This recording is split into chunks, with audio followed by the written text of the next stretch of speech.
ठगने वाले कौन लोग हैं हमारे देश में, ये सबको पता है। जो जुमलेबाजी की सरकार केंद्र में रही है, उनके कार्यकलाप को लोगों ने देखा है कि वो इस इलेक्शंस में अपनी पराजय को देख रहे हैं। यहाँ के लोगों ने बीजेपी को नकार दिया है। इस चुनाव को यहाँ के जो हमारे साथी हैं, जो हमारे भाई, हमारे बहन, वो इस चुनाव को ऐसे लड़ रहे हैं जैसे वो खुद प्रत्याशी हैं। यहाँ एक एक साथी जो है, जहाँ जो हजारों की भीड़ थी, वो भीड़ नहीं थी, मेरे लिए वो सारे परिवार का हिस्सा थे। ये चुनाव हटिया विधानसभा में बदलाव के लिए चुनाव है। पैसे के अभाव में किसी का इलाज नहीं रुकेगा, ये अजय नाथ शाहदेव का वादा है अपने परिवार के सदस्यों के लिए। हटिया विधानसभा के नगरी में हूँ मैं और यहाँ के प्रत्याशी अजय नाथ शाहदेव हैं हमारे साथ। दादा, ये जो भीड़ उमड़ करके आ रही है कार्यक्रमों में, सभाओं में, किस तरीके से इसको देख रहे हैं, क्या कह रही है भीड़? देखिए, मैंने पहले भी कहा था कि इस चुनाव को यहाँ के जो हमारे साथी हैं, जो हमारे भाई, हमारे बहन, वो इस चुनाव को ऐसे लड़ रहे हैं जैसे वो खुद प्रत्याशी हैं। यहाँ एक एक साथी जो है, जहाँ जो हजारों की भीड़ थी, वो भीड़ नहीं थी, मेरे लिए वो सारे परिवार का हिस्सा थे। जब आप उसको वो भीड़ दिखती है, लेकिन मेरे लिए वो सब फैमिली मेंबर की तरह हैं। और एक एक व्यक्ति अपने आप को प्रत्याशी समझ के लड़ रहा है। ये मेरे लिए एक बड़ा, एक आप कह सकते हैं बहुत ही बड़ा अचीवमेंट है। मैं ईश्वर का धन्यवाद देता हूँ, मेरे माताओं बहनों का, मेरे युवा साथियों का, मेरे बड़े भाइयों का, उनका धन्यवाद मैं देता हूँ कि वो इस इलेक्शन को जिस जुनून के साथ, जिस जज्बे के साथ लड़ रहे हैं। ये चुनाव इमोशन का चुनाव है। ये चुनाव हटिया विधानसभा में बदलाव के लिए चुनाव है। और ये चुनाव हेमंत सोरेन को फिर से मुख्यमंत्री बनाने का चुनाव है। और मेरा सौभाग्य है कि इतनी बड़ी टीम, इतनी अच्छी टीम और सेल्फलेस होकर, निस्वार्थ भाव से काम करने वाली टीम है। क्योंकि ये जानते हैं कि अजय नाथ शाहदेव जो कहते हैं वो करते हैं। और हम सारे लोग जो हैं, इनके लिए जब मैं कहता हूं कि मैं अंतिम सांस तक इसके लिए काम करूंगा, तो ये इसको जानते हैं कि अजय नाथ शाहदेव ऐसा बोल रहे हैं, तो हमारे लिए वो किसी हद तक जाएंगे।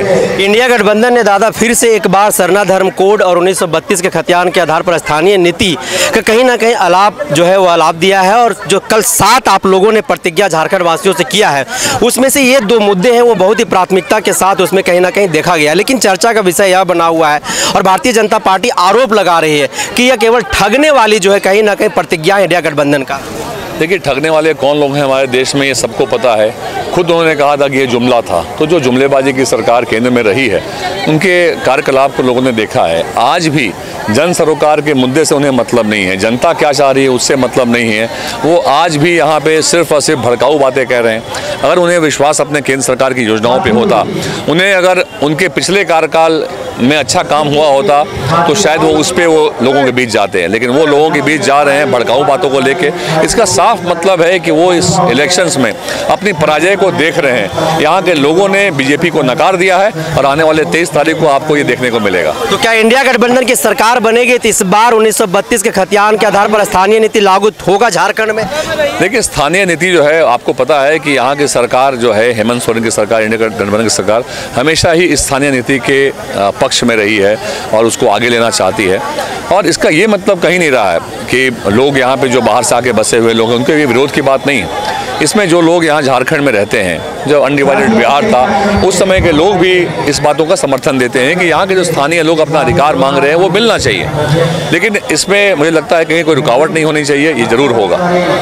हटिया विधानसभा में लड़ाई किन बातों की चल रही? क्योंकि लोगों से बातचीत कर रहे थे, देखिए नाम बोल रहे थे कि इस बार हम लोग अजय नाथ शाहदेव को मौका दे रहे हैं। लेकिन आपसे जानना चाहता हूँ कि आपकी लड़ाई किन मुद्दों को लेकर के? देखिए, मैंने कहा आपको कि मैं चुनाव में कभी नहीं कहता हूँ कि मुझे वोट दे दीजिए। मैं इनसे जब एक परिवार के रूप में मैं जुड़ा हुआ हूँ, उनके सुख दुख का साथी हूँ और उनके परिवार का व्यक्ति इस इलेक्शन में है क्योंकि वो चाहते हैं मैं इलेक्शन को लड़ूं। क्योंकि उन्हें लगता है कि अजय नाथ शाहदेव अगर किसी पद में नहीं है, जब वो हमारे लिए इतना काम कर सकता है, अगर हम उसे किसी पद में रखते हैं तो वो समाज के लिए, हमारे राज्य के लिए अधिक कर पाएगा, हटिया विधानसभा के लिए कुछ कर पाएगा।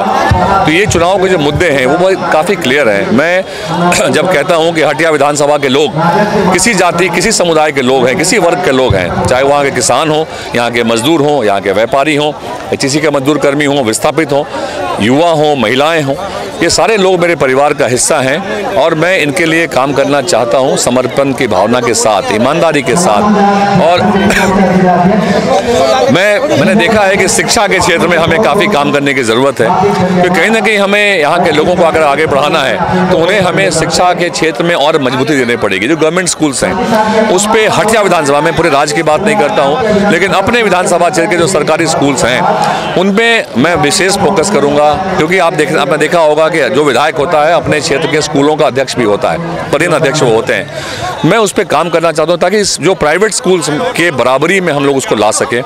इसके अलावा यहाँ पे मैंने देखा है कि अगर एक लाइब्रेरी, एक रीडिंग रूम का निर्माण कराया जाए अगर पंचायतों में तो उसका लाभ मिलेगा। सबसे मूल बात जो ये है कि पैसे के अभाव में किसी को भी शिक्षा से वंचित ना होना पड़े, ये अजय नाथ शाहदेव का ऐलान है। किसी भी व्यक्ति को, कोई अगर किसी खेल में, किसी भी विद्या में अगर आगे बढ़ रहा है वो, तो पैसे के अभाव में उसका काम नहीं रुकेगा, पैसे के अभाव में किसी का इलाज नहीं रुकेगा। ये अजय नाथ शाहदेव का वादा है अपने परिवार के सदस्यों के लिए। तो हटिया विधानसभा के अपने परिवार से सीधे तौर पर अजय नाथ शाहदेव वादा कर रहे थे और एक मौका मांग रहे लोगों से ताकि हटिया विधानसभा का ये विकास कर सके। तो लगातार ऐसे ही जनसभाओं में जाकर के, अलग अलग विधानसभाओं में जाकर के वहां से प्रत्याशियों से आपको मिलाऊंगा, उनसे बातचीत करके उनकी बातों को आप तक पहुंचाऊंगा। तब तक के लिए दीजिए इजाजत। जोहार।